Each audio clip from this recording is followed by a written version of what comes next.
Hello and welcome everybody to today's video. Welcome to the Vee Academy. My name is Crumbrion, Professor Crumbrion, if you would. And today, we're going to be taking a look at a wonderful game that we played on Pokemon Trading Card Game Live. And be happy to get your reactions to it. Please like and subscribe if you enjoy this kind of content. If you want to follow me and watch games in real time, check me out on twitch.tv/Crumbrion. For now, let's go check out the game. Thanks for watching. 3, 2, 1, go! Hello, YouTube. Welcome back to another wonderful video we have here for you today. This one's a banger. This one's a very good matchup. This is Dragapult Blaziken Mirror. This was one of probably the most fun interactive mirrors that I've played against. I played into a bunch of Dragapult, Dusknoir mirrors, Gardevoir mirrors, all sorts of stuff. This one takes the cake. This one was a very well played game on both ends of the table here, so very excited to break this one down. So we start going second here. Is always a good option, going second into any sort of Dragapult deck, getting the item lock established pretty strong. We can go first, but we prefer to go second. So they are going to get a Munkidori in the active slot here. Double Dreepy down. So this is a pretty good start for them. Starting Pokemon-wise, this is kind of the way that you want to start the game out if you don't have other options. Shaymin here for us is a very unfortunate start, so we have a pretty rough one. We have 4 energy to start in our opening hand here. We do get Ultra Balls, so we're able to grab ourselves a Meowth. Not the best beginning here, unfortunately, for us, because we do have to go use Meowth to get a brand new hand, but we do forward our board state, and we forward what we're trying to do here a little bit, because we do get a couple of energy into the discard pile early. You have the energy attached for the Shaymin retreat here, and we get a really good 8 cards off of Lillie's Determination here. We get 2 Dreepy off the Lillies. We get a Budew here and a Torchic established. We also have a Poképad to guarantee that we have a Drakloak.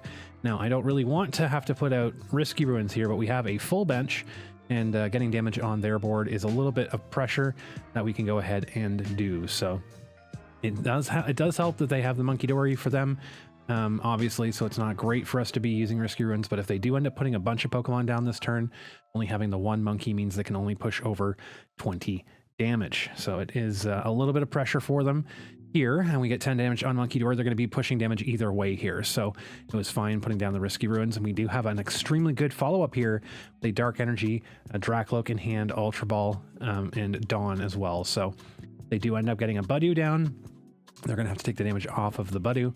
Means that we might be able to avoid at least 1 turn of item lock here to kind of give ourselves a little bit of a better shot at doing something this next turn. So they do get a Drakloak down. They get a Fire Energy attached to Drakloak, and they're going to start their recon directives here for turn. So one of the big things in the mirror into Dragapult Blaziken is that you want to give yourself an option to have draw every single turn. So even though you will probably eventually get out a Dragapult, you kind of do just want to establish at least 2 Drakloaks, so that when you do get hand disrupted, because this list will most assuredly almost all the time be playing Unfair Stamp as an ace spec. So to counter that as well, you can have an attacker with Blaziken.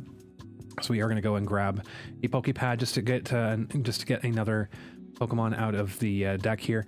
We can grab a Drakloak with Dawn, so we can guarantee a Drakloak here. We're going to grab Munkidori for a follow-up turn, and we grab Blaziken off of Dawn. This is really important. When we have a 2 Drakloak, we're not going for a Dragapult, and we have a Dawn in hand with a Torchic in play.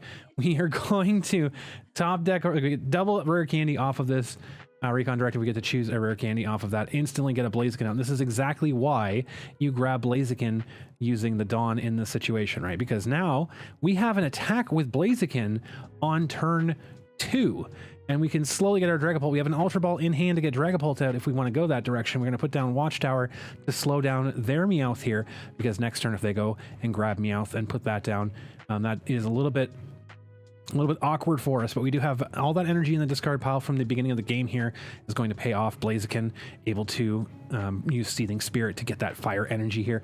And this is a high value attack target right now. So ultimately we'd love to take out the Drakloak with the energy on it, but Munkidori having the dark energy on there, having the Adrenabrain ability available, we're going to take that out. That's a massive target for us. 200 damage on board. We end up getting a Night Stretcher off of the prizes here. So very, very good start. We already have immediate pressure with Blaziken coming out right away. So we do have a bit of an ability here to have an attack on the following turn. Should we find a Dragapult here, and we can get Night Stretcher as well. But our opponent's going to try and slow things down here a little bit. So their response here would be if they got a Dragapult out, they would have quite a good opportunity to get some damage on our Blaziken and start doing damage to our board. So we have to be a little bit careful here. They do get a second Drakloak down. And so the one on the bench there, the one in the active can still evolve if they want to here. Pokepad's going to go out and grab a Munkidori because they are not item locked anymore. They do get a Combusken down on this turn. They had Combusken in hand, so Pokepad grabbing Munkidori here. A little bit ill-advised to go for a full monkey board here because when you're in this matchup, so we were expecting an unfair stamp here. We do actually have 2 Drakloaks, so we don't need to worry too much about this unfair stamp because we're going to see a handful of cards. With the Budew down, it signals that they're going to be going for an item lock because they did separate the energy attach, and we get unfair stamped into Crispin, which is a ridiculous card considering our board state. We want to remove Meowth from the board here. This is going to give us a prime opportunity to do so because we're going to get item locked here. They're going to front up a Pokemon that has 30 HP, and we can remove one of our biggest bench liabilities in Meowth and get energy back in hand so that next turn we can don for Dragapult and then have an attack with Dragapult immediately. So this is already turning out to be an incredibly amazing top deck off of that unfair stamp. Already we're in much better space than we were a turn ago with the hand we had. So with the hand we had previously, we would be item locked. Half of our hand would be rendered useless. This just guarantees that we can remove Meowth as a liability from board and potentially reestablish it because that is our watchtower in the field. Our opponent has not played a stadium yet, and they want to play a stadium here. So if they want to bump watchtower, that activates our Meowth for access again. So we're getting Petrol off of this. It's a pretty good follow-up card here. We get Recon Directive again. We're going to get a Dragapult off of the Recon Directive. Now we leave the energy in the discard in the deck here because we don't want to disrupt our Crispin opportunity.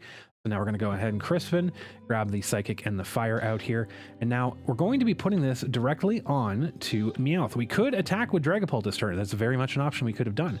But the point here is we want to keep our draw. We want to have our Drakloak here as well, but we also want to establish a knockout while also preserving damage off of our Dragapult. So we're going to be using Meowth, and we're going to Seething Spirit here. Going to get another energy from the discard pile. We have 3 energy in the discard pile thanks to that aggressive discarding in the early game. Lots to go here. Meowth's going to do 60 damage, take a knockout, put all of the energy back into our hand with itself, and we get to front Budew out of everything as well. We get to front Budew up here as well as a sacrifice. So this is turning out to be an extremely potent turn for us. One of our biggest liabilities, 2 prize liabilities, is now off the bench. The only 2 prizers are over 300 HP, not in range of anything close to what my opponent's able to do. So they do what is correct. They do the one thing that I tell people to do all the time, and they get a Blaziken out first. This is perfect. You want to establish Blaziken, you want to get that going right away. We did it very quickly to start the game. Our opponent's able to do that. They got their this turn. So they have 3 Drakloak, which is a very potent board state. They have a lot more draw than I do. So we want to establish a second Drakloak here as quickly as we can. Unfortunately, because of the Shaymin start, we're kind of stuck with our bench as it is currently. We're not able to do too much here in terms of building up our board state because of that Shaymin. So a little bit of a plug on the bench, especially into this matchup. But we had to start Shaymin, so we had no choice.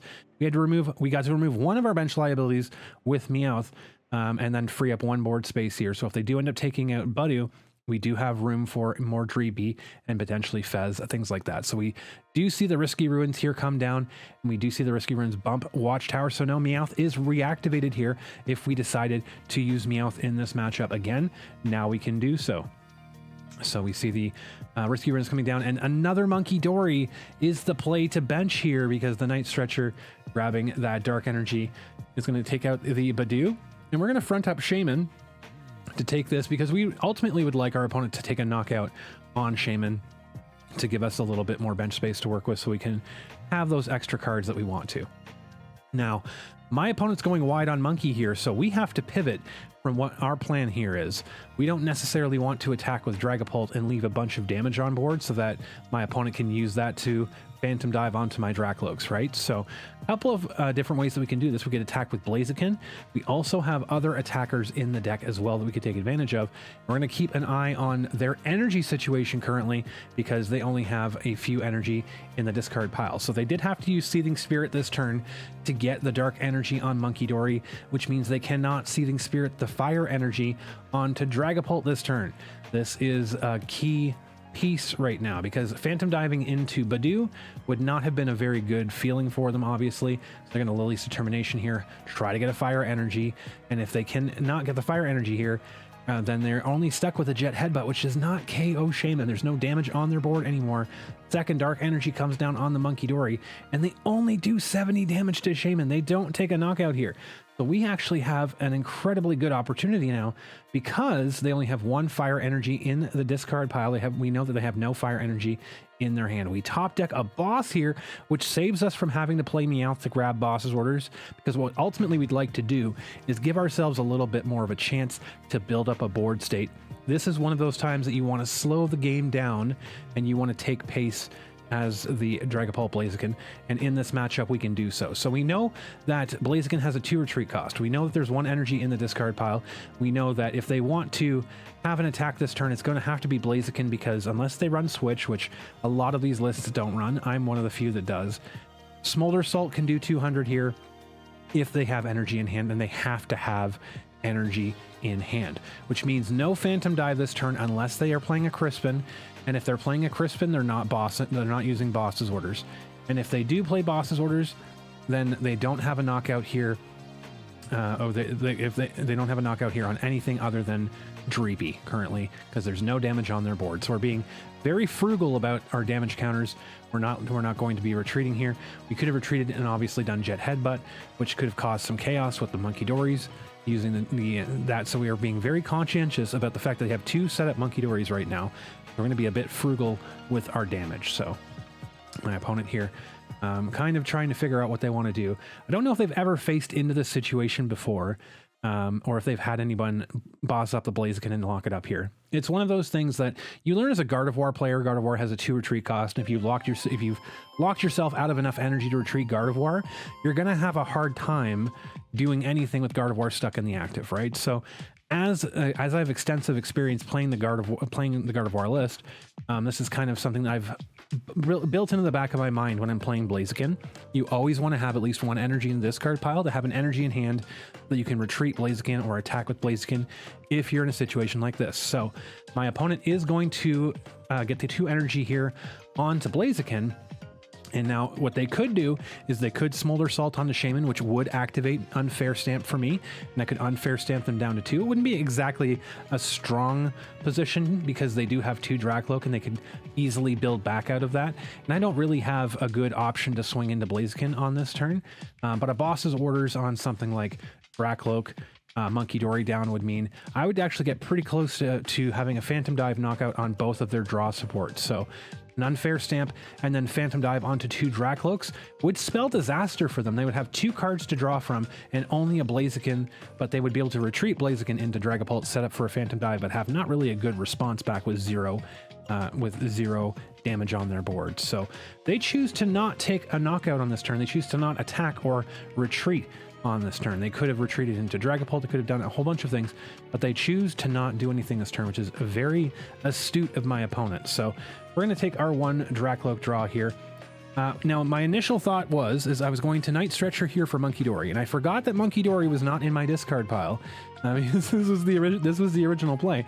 I was going to go and grab Munkidori, but now that we've committed to this, because I forgot to check and I had assumed I forgot Munkidori was in the discard pile the previous game, we're still going to grab the Dark Energy here, because the Dark Energy in hand means that if we ever get Munkidori off of items or whatever else, now we just have the Dark Energy attached to Munkidori if we want that. So it's not a wasted card. It is a bit of a blunder, but it's not a wasted card. We do get the boss's orders off of Recon Directive here. We have a couple different things that we could do on this turn as well. So we want to make sure that our board is set up here. We don't want to leave damage on board because they have 2 Munkidoris that they can push damage over.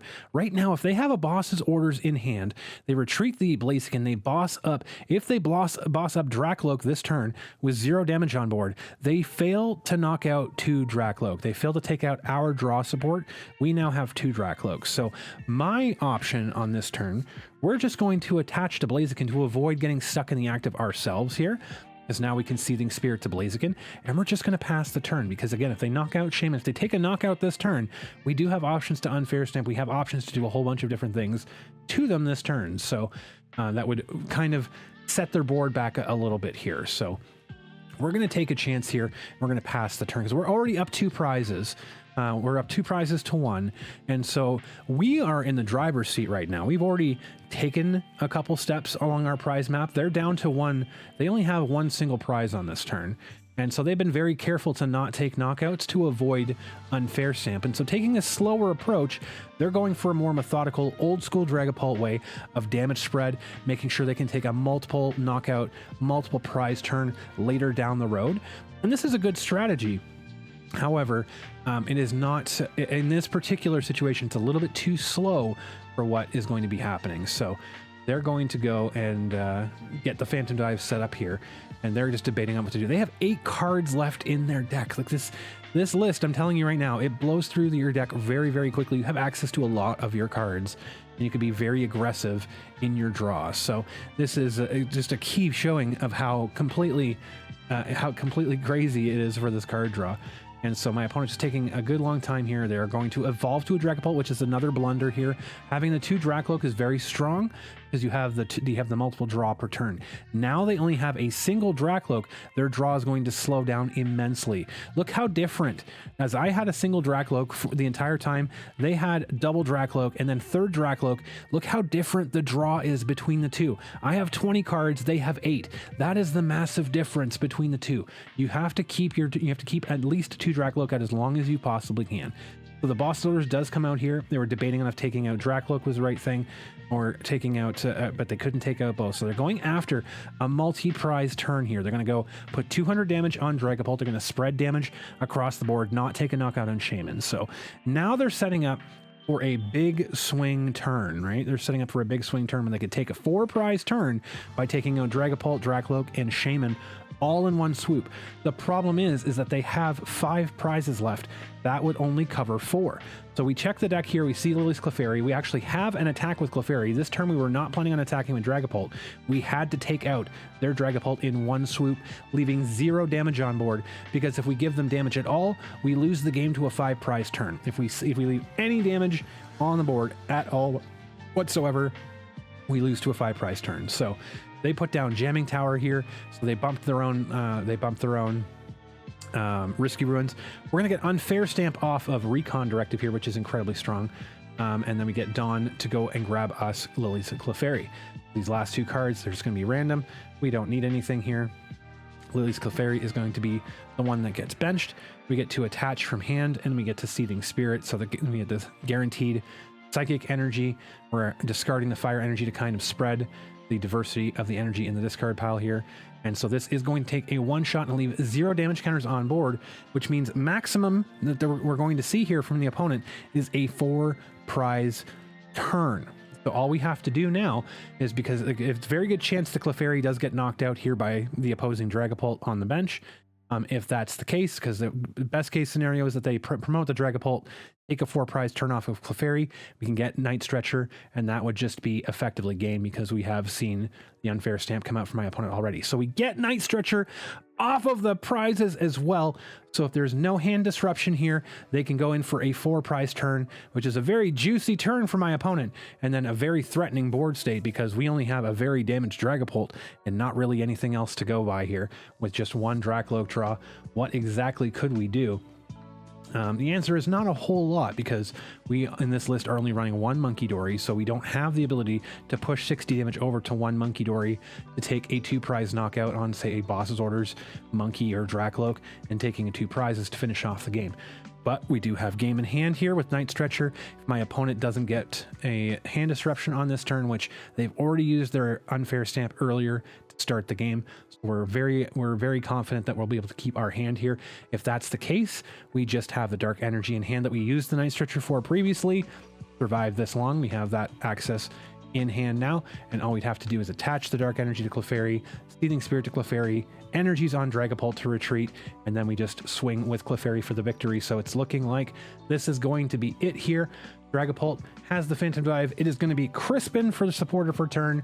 That means no hand disruption on this turn. We're going to be able to have a big swing turn here on this next one. So Clefairy, unfortunately, is going to go down. Phantom Dive, we're going to see Drakloak cleared off here. Shaymin's going to get cleared off here, but that doesn't matter because we just have game in hand at the moment. So Phantom Dive going to be completing this knockout here in just a moment. So very strong game from my opponent. I think I played this game relatively well as well. They might have even had a situation where they could have won this game on this turn had they taken a knockout earlier with the Blaziken. So they would have had one more prize up here as well. We would have had massive pressure to deal with that. So all we have to do now, just play this out. We get Night Stretcher for Clefairy. We have the energy attach in hand already from previously, the Dark Energy. And then we're going to Seething Spirit, and my opponent is going to call it quits here. Seeing the writing on the wall, that is the final 2 prizes for us. Dragapult, Blaziken, Peri-Peri Pult, doing the work again here. And we are absolutely loving it. Folks, if you've enjoyed this kind of thing, please be sure to like and subscribe. We'll see you in the next one. Thank you for watching.